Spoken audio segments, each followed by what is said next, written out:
लोग। हाँ चलिए, आज केंद्र सरकार के जो 40 अलग अलग प्रोग्राम्स है, उसका रिव्यू करने के लिए एक दिशा की कमेटी की मीटिंग होती है।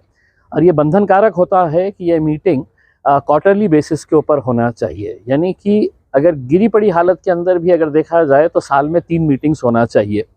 इसकी एक मीटिंग अक्टूबर 2022 को हुई थी और अब 10 महीने के बाद ये मीटिंग हो रही है, जबकि 40 ऐसे प्रोग्राम्स हैं जिसके अंदर स्मार्ट सिटी आ जाता है, अमृत आ जाता है, उसमें आपका जल जीवन मिशन आ जाता है।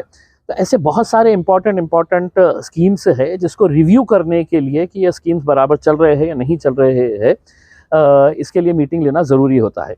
ये दुर्भाग्य की बात है कि केंद्र के 2 मंत्री यहाँ पर औरंगाबाद में रहने के बावजूद भी दोनों के पास वक्त नहीं रहता है ये कामों का रिव्यू करने के लिए, जायज़ा लेने के लिए।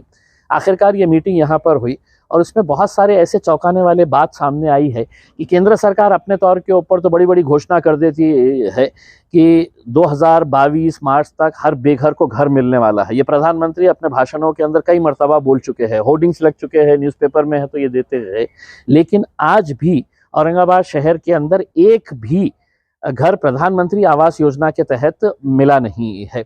अब पिछली मीटिंग के अंदर जब ये मुद्दा आया था तो उसके ऊपर बड़ी गंभीर चर्चा हुई थी और ये तय किया गया था कि जल्द से जल्द है तो इसकी ज़मीन फाइनल की जाएगी और इसके ऊपर है तो काम शुरू कर दिया जाएगा।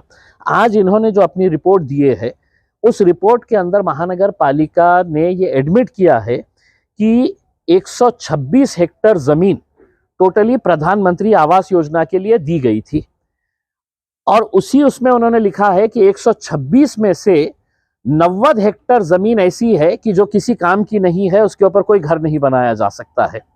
यानी कि बची कितनी, जो 36 हेक्टेयर जमीन बची, उस 36 हेक्टेयर जमीन के अंदर भी ये बताया गया है कि इसमें अतिक्रमण है, इसमें दूसरी जमीन के ऊपर रिजर्वेशन है, वो रिजर्वेशन हटाना पड़ेगा। यानी कि साफ तौर के ऊपर देखा जाए तो नरेंद्र मोदी साहब ने गरीबों को सपना दिखाए हैं। 50,000 गरीब औरंगाबाद ज़िले के, हमारी कॉन्स्टिट्यूएंसी के गरीब इस इंतज़ार में है कि मुझे एक घर मिलने वाला है, मुझे एक छत मिलने वाली है। नरेंद्र मोदी साहब और उनके मंत्रियों ने साफ तौर के ऊपर झूठ बोला है, लोगों को बेवकूफ़ बनाए हैं, उनको सिर्फ एक सपना दिखाए है। अब कमिश्नर साहब ने कहा है कि हम 8-10 दिन के अंदर है तो कुछ ना कुछ जगह फाइनल हम करके, टेंडर आ चुके हैं, उसको खोलेंगे। लेकिन मेरे हिसाब से वो 40-50 हज़ार लोग जिनको सपना दिखाया गया था, अगर हम बहुत मेहनत भी कर लें तो मुश्किल से 8 से 10 हज़ार घर बना पाएंगे हम।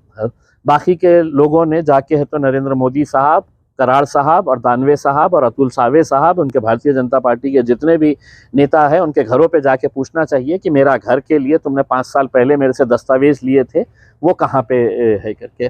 दूसरा ये है कि जल जीवन मिशन के नाम के ऊपर आपने प्रधानमंत्री के भाषण सुने होंगे कि 2024 तक हर घर नल, और सिर्फ नल नहीं, हर घर नल जल, यानी कि नल भी रहेगा जल भी रहेगा करके।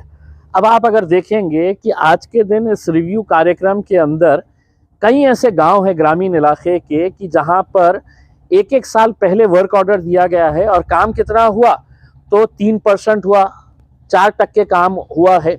अगर इसी गति से काम चलता रहा तो अगले 20 साल तक ये गांव कवर कर पाएंगे हम उसके अंदर। जबकि स्कीम कब तक है, 2024 तक ये पूरी कंप्लीट करने का है। प्रधानमंत्री आवास योजना कब तक है, तो 2024 तक ही रहने वाली है। उस वक्त तक जितने पैसा मिलेगा घर बनेंगे, बाकी को है तो सबको टाटा बाय बाय करके है तो भेज देना पड़ेगा उसके अंदर। तो ये बड़ी दुर्भाग्य की बात है कि केंद्र सरकार की स्कीम के लिए केंद्र के ही मंत्रियों के पास वक्त नहीं है। अगर हर 3 महीने ये मीटिंग अगर ली जाती तो शायद हम इसके अंदर कुछ ना कुछ आगे बढ़ पाते, कुछ ना कुछ प्रोग्रेस कर पाते और गरीबों को इंसाफ दिला पाते। महावितरण का जो 280 का घोटाला, देखिए, महावितरण के लिए हमने केंद्र सरकार से 1400 करोड़ रुपया लेकर आए। काय के लिए लेके आए हैं कि साहब, हमारे ज़िले के अंदर लाइट की जो समस्या है, ग्रामीण इलाकों के अंदर आज भी लोड शेडिंग होती है, शहरों के अंदर है तो लाइट की बड़ी समस्या है, तो इसके लिए 1400 करोड़ रुपये लेकर आए। अब ये 1400 करोड़ रुपये कहाँ खर्च होना, इसके लिए एक कमिटी गठित की गई थी। वो कमेटी के अंदर जो है तीनों खासदार है, मैं हूँ, दानवे साहब है, कराड़ साहब है, पूरे आमदार है, जिलाधिकारी है। तो ये सब कमेटी के लोग बैठ के ये तय करना चाहिए नियम के हिसाब से कि ये 1400 करोड़ रुपया जो आया है इसको कहाँ पे और कैसे खर्च किया जाए करके। लेकिन महावितरण के अधिकारियों ने क्या किए कि कमेटी है नहीं बताए, और नहीं है बताकर उन्होंने क्या किए कि 280 करोड़ रुपये का काम निकाले, उसका टेंडर फ्लोट किए। हैदराबाद की एक कंपनी है नागार्जुना, उसको ये टेंडर दे डाले, काम दे डाले, और यहाँ पर जब आए तो उनकी हिम्मत देखिएगा कि वो वहां पर बैठ के बोल रहे हैं कि हमको अभी कमेटी गठित करना है करके, जबकि मैंने उनके सामने ये बताया कि ये कमेटी ऑलरेडी नवंबर 2022 को गठित हो चुकी है और जिला अधिकारी के ऑर्डर से उसका नोटिफिकेशन भी निकल चुका है। यानी कि आप जब 280 करोड़ रुपए के कामों का फैसला लिए तो 4 अधिकारी बंद कमरे में बैठे होंगे और उन्होंने तय कर लिया है कि ये ठेका इसको देने का है। जब लोगों को परेशानी होती है तो किसके पास जाते हैं? आमदार के पास जाते हैं, खासदार के पास जाते हैं, मंत्री के पास जाते हैं। कमेटी गठित होने के बावजूद भी ये निर्णय लेने से पहले कमेटी के साथ चर्चा क्यों नहीं की गई, कमेटी की मीटिंग क्यों नहीं बुलाई गई? तो ये ऐसे बहुत सारे मुद्दे है देखा जाए तो। और इसमें भी अब आगे जो भी काम होने का है, अब औरंगाबाद शहर के लिए हमने 19 सब स्टेशंस प्रस्तावित है। 19 कई महीनों से उन्होंने सिर्फ इतना लिखे है कि हमने पत्र भेज दिए है महानगर पालिका को जमीन दो करके, हमने पत्र लिख दिए है MIDC को, जिला परिषद को, ये दो करके। तो हमने उनसे ये कहा है कि इस कमेटी के अंदर महानगर पालिका आयुक्त को भी लेना चाहिए, जिला परिषद CO को भी लेना चाहिए, ताकि मीटिंग में बैठ के हम फौरन ये निर्णय ले सके कि कितने हम सब स्टेशंस बनाने के लिए हमारे पास जगह अवेलेबल है करके। इसमें तो ये ना करते हुए कहीं ना कहीं अपने हिसाब से पैसा आया है खर्च कर दो, कहाँ पर भी खर्च कर डालो करके, क्योंकि ये एक स्पेशलाइज्ड वो है, किसी को समझ में नहीं आता है। जैसा अब्दुल सत्तार बता रहे थे कि फॉरेस्ट का काम और MACB का काम जो है वो अंधेरे में ही चलता है, करोड़ों रुपया कहाँ आता है और कहाँ जाता है किसी को पता नहीं होता है करके। तो अब इसके ऊपर भी हम रिव्यू लेंगे। अब ये तय हुआ है कि 1 तारीख के दिन 1 सितंबर को दोबारा है तो इसकी रिव्यू मीटिंग ली जाएगी।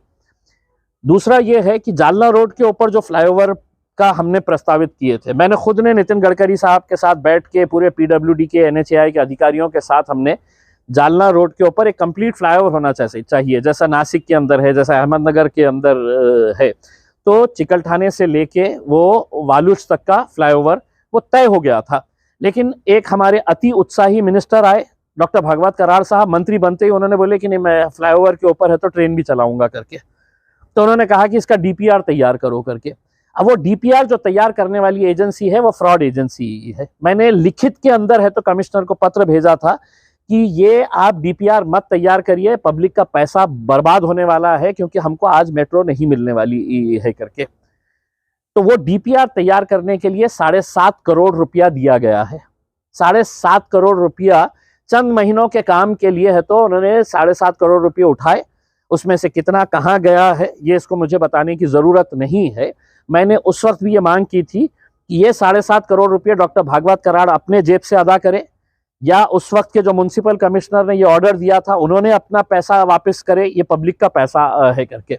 DPR तैयार होने के बाद जब उन्होंने NHAI को भेजे कि भैया हम तुम्हारे रोड के ऊपर है तो ये फ्लाईओवर बना रहे हैं, उसके ऊपर मेट्रो लेके जाने वाले हैं, तो NHAI ने तो उनको एक पत्र लिख के भेजा कि हमको मालूम ही नहीं है ये काय का DPR है, किसी स्कीम के अंदर बैठता नहीं है, हमारा कोई सैंक्शन लिया नहीं गए है, हम तुम्हारा DPR तुमको थैंक यू के साथ वापस कर रहे हैं करके। उसमें तो सिर्फ अति उत्साह के अंदर आज हुआ ये है कि जो फ्लाईओवर बनना था वो फ्लाईओवर भी रुक गया है, और जो मेट्रो का ख्वाब दिखाए थे हमारे कराड़ साहब ने वो भी खत्म हो गया है करके।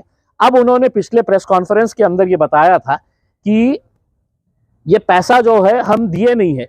आज के दिन कमिश्नर साहब ने साफ बोल दिया है कि उनके साथ एग्रीमेंट हुआ था, वो पैसा उनको दे नहीं देना है करके। उनको एडवांस में पैसा दिया जा चुका है। किसका पैसा है? आपका और मेरा पैसा है, वो दिया जा चुका है उसमें। अब हमने ये तय किया है मीटिंग के अंदर, हम गवर्नमेंट को लेटर लिखेंगे केंद्र सरकार को कि ये मेट्रो का कहीं पर भी स्मार्ट सिटी के उसमें नहीं था, इसके बावजूद भी इसका DPR का 7.5 करोड़ रुपया स्मार्ट सिटी के अंदर से है तो खर्च किया जाने वाला है या दिया गया है करके। तो ये पैसा वापस मिले या ये पैसा रोक दिया जाए करके हमको आप गवर्नमेंट ने एडवाइस करे करके। फेवरेटिज्म कर रहे हैं, ऐसा आपको लगता है कि अलग अलग योजना जब कार्यान्वित हो रही है? देखिए, पैसा करोड़ों रुपया आ रहा है, लेकिन आप 3% काम कर रहे हैं, 4% काम कर रहे हैं, बड़े बड़े भाषण दे रहे हैं मोदी जी वहां पे, हर घर नल जल, भाषणों में है तो फुल ड्रामाबाजी करके 3% 4%, हर एक के घर पे छत मिलेगी करके भाषणों में सुने हैं आपने? कि 2022 मार्च 2022 तक इस देश के अंदर एक भी ऐसा व्यक्ति नहीं रहेगा जिसके सर के ऊपर छत नहीं रहेगी, हर एक को घर मिलेगा करके। क्या वजह है कि औरंगाबाद के अंदर एक भी घर, अरे घर तो छोड़ो, जमीन ही तुम फाइनल नहीं कर पा रहे हैं। मतलब ऑफिसर्स की ये देखिएगा कि सोच कैसी है कि गरीबों को घर मिल रहा है ना, तो अपने को क्या इससे होने वाला है करके। तो 126 हेक्टेयर जमीन एक कलेक्टर दे देता है। अब आप पता चलता है 1.5 साल 2 साल के बाद कि साहब 126 में से 90 हेक्टेयर जमीन किसी काम की नहीं है, लिखित में दिए उन्होंने, आज के दिन रिपोर्ट में दिए है। और जो बाकी के 25-30 हेक्टेयर बची हुई है उसमें बोलते अतिक्रमण है, वो अतिक्रमण हटाना पड़ेगा, एक जगह के ऊपर रिजर्वेशन है, वो रिजर्वेशन हटाना पड़ेगा। ये 2024 तक की स्कीम है। अगर तब तक अगर गरीबों के घर नहीं बने तो फिर किसी को कोई घर नहीं मिलने वाला है यहाँ पर। और दुर्भाग्य ये है कि ये शहर के अंदर 6 मंत्री है, 2 केंद्र के मंत्री है और 4 राज्य के मंत्री है, उसमें अलग अलग राजनीतिक पार्टियों से आने वाले हैं उसमें। लेकिन 6 मंत्री होने के बावजूद भी ये 40-50 हजार गरीबों को घर क्यों नहीं मिल रहा है करके ये सवाल इनसे भी पूछने की जरूरत है। चलिए।